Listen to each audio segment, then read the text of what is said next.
Hello दोस्तों, आज हम कक्षा 10 गणित एनसीईआरटी स्तर पर अध्याय 1 वास्तविक संख्याएं रियल नंबर की प्रश्नावली 1.2 को आज समझेंगे।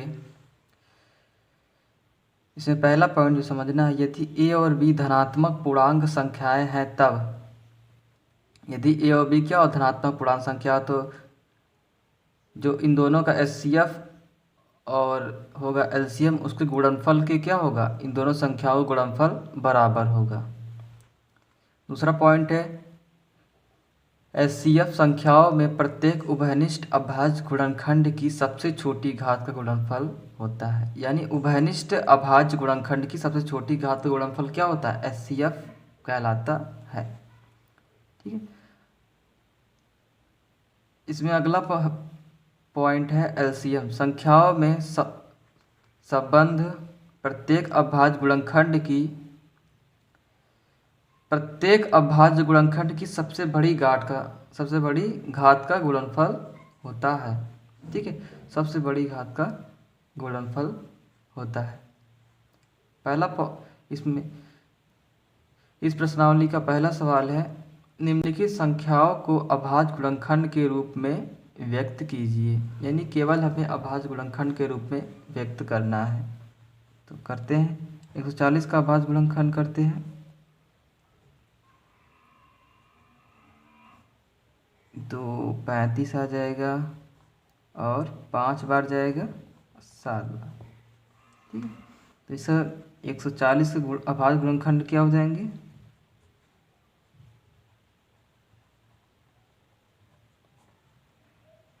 अभाज्य गुणनखंड होंगे 2 गुणते 2 गुणते 5 गुणते 7। ठीक है, अगला 156, 2 बार जाएगा, 2 सत्ते 2 आठ 16, 2 तिहाई 2 9 18, 3 बार जाएगा, 3 एक 13 बार। ठीक है, तो 156 के अभाज्य गुणनखंड क्या हो जाएंगे,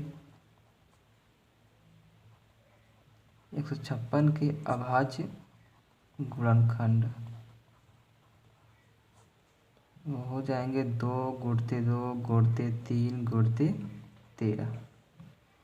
इसी प्रकार इसका ज्ञात करते हैं, 3825, 3 बार नहीं जाएगा, 5 बार जाएगा, 5 बार भी नहीं, 3 बार चला जाएगा। तो 3 से करते हैं, 3 1 जा 3, 3 2 जा 6, 3 7 जा 315, 5 बार। फिर 3 चला जाएगा, 3 चौक 12, 3 दूनी 6, 3 पच्चीस 15। अब 3 से नहीं जाएगा, अब 5 से जाएगा, 5 8 40, 5 25, फिर से 5 बार जाएगा, 5 एकम 5 7 35, 17 बार। इसके अभाज्य गुणनखंड क्या आ जाएंगे, 38 25 के अभाज्य गुणनखंड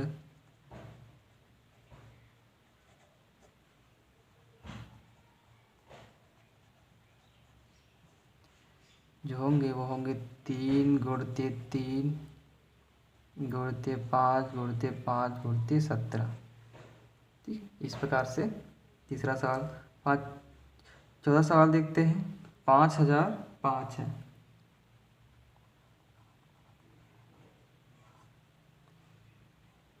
5 बार जाएगा,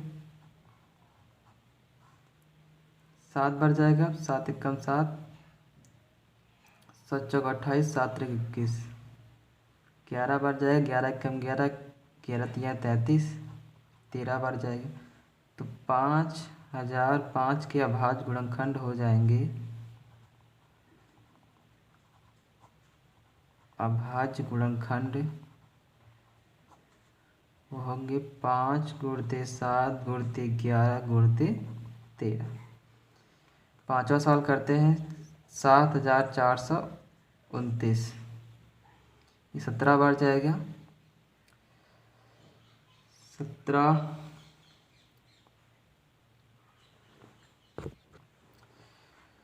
17 चौक 68, 6 हासिल 62, 17 त्रिक 51, 119, 17 सत्ते 119, अब जाएगा 19 बार, 19 दूना 38, 5 बचा 57 हो गया, 19 तिरिक 57, 23 बार जाएगा। तो इसके अभाज्य गुणनखंड क्या हो गए? 74 29 के अभाज्य गुणनखंड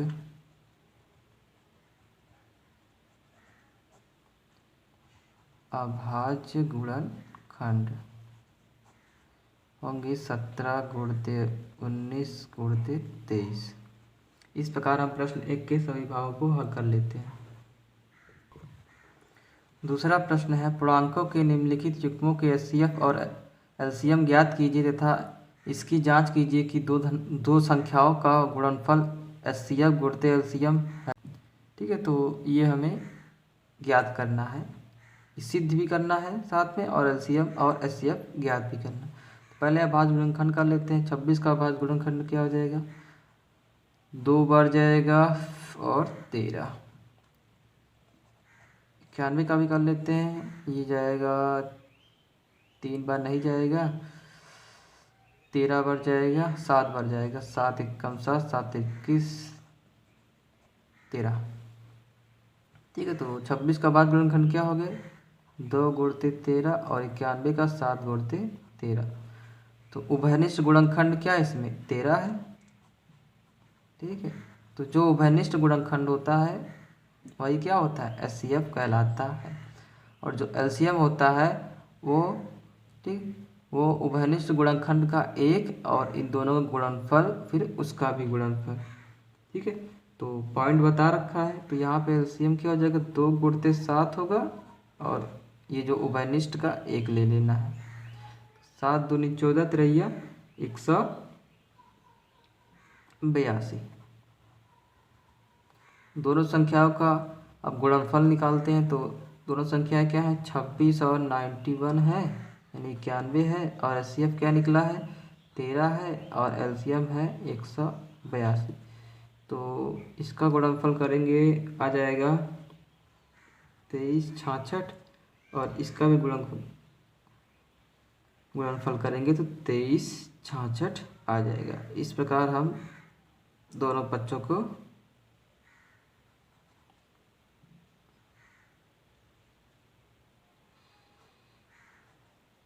एलसीएम बराबर है आरएचएस के। दूसरा है इसी में 510 और 92 का। तो सबसे पहले से गुणनखंड करते हैं। 510 तो 2 बार जाएगा, 2 दूनी 2 पंचे 10, 2 पंचे 10। अब जाएगा 3 बार, 3 8 24, 3 5 15, 3 बार नहीं जाएगा। अब जाएगा 5 बार, 5 1 5, 5 7 35 17। 92 का भी कर लेते हैं। तो ये आ जाएगा, 2 बार जाएगा, 2 चौके 8, 2 छंग 12, फिर से 2 बार जाएगा, 2 दूनी 2 तिहाई, फिर 23 बार।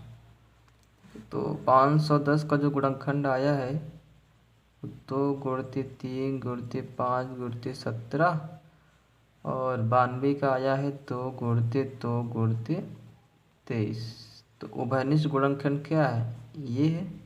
ठीक है, तो इसलिए जो एचसीएफ होगा वो भी 2 ही होगा, और एलसीएम क्या हो जाएगा? जो ये उभयनिष्ठ आया उसका लेना है, बाकी सभी का गुणनफल कर देना है।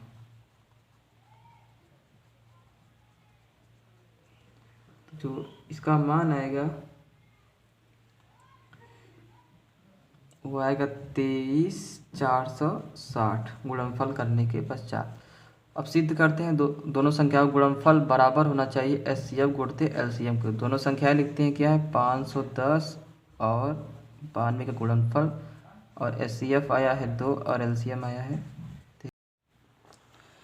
510 और 92 का गुणनफल जो आएगा वो हो जाएगा 46,920, और इसका गुणनफल हो जाएगा 46,920। तो यहाँ से दिख रहा है आपको कि जो एलसीएम किसके बराबर है? सॉरी,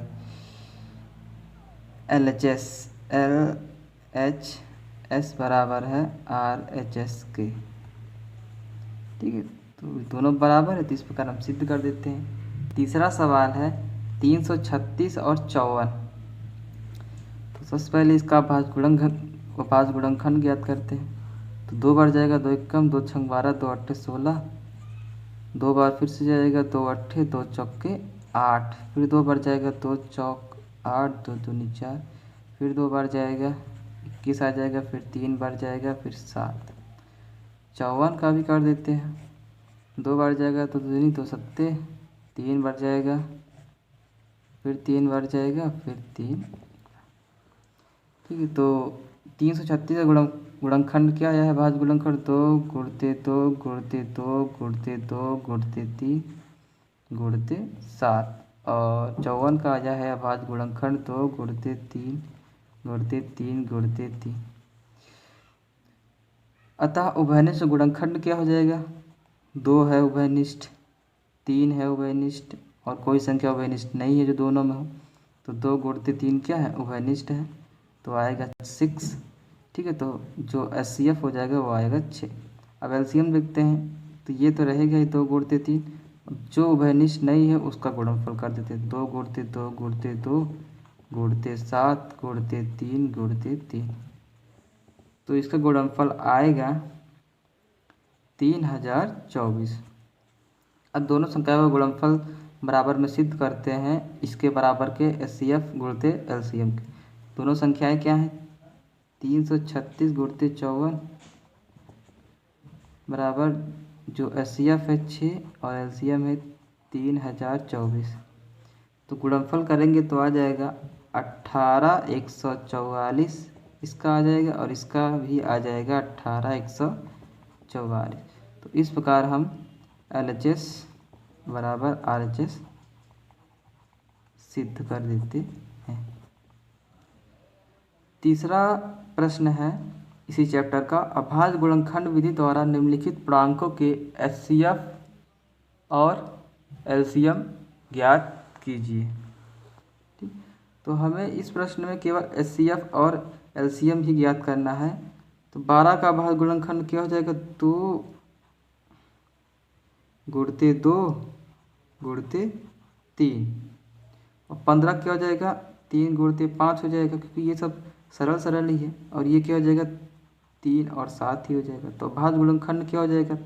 3 सभी में है, तो अभाज्य गुणनखंड जो उभयनिष्ठ गुणनखंड होगा वो 3 होगा, और यही क्या होता है? HCF कहलाता है। और जो LCM क्या हो जाएगा?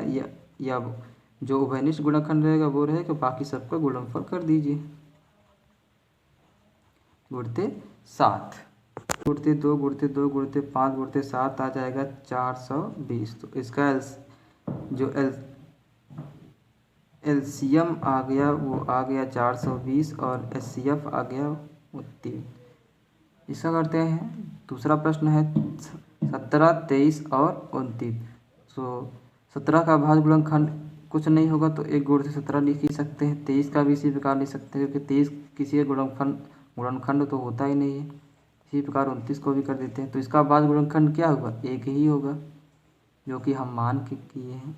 तो HCF भी इसका 1 होगा, और LCM क्या हो जाएगा? 1 तो रहेगा, साथ में जो उभयनिष्ठ नहीं है उसका गुणनफल। तो इसका गुणनफल आ जाएगा 11339। इस प्रकार हम प्रश्न दूसरे भाग को हल कर देते हैं। जो इसका तीसरा भाग भी है वो भी इसी प्रकार से हल होगा। ठीक है, तो एक बार फिर देख लीजिए। 17 के अभाज्य गुणनखंड क्या है? 1 गुणते 17। 23 का अभाज्य गुणनखंड 1 गुणते 23 और 29 का 1 गुणते 29। तो इसका उभयनिष्ठ गुणनखंड क्या होगा? 1 हो जाएगा, और HCF यही होता है। ठीक है, और LCM जो हो जाएगा 1 गुणते 17 गुणते 23 गुणते 29। इस प्रकार से हो जाएगा 11339।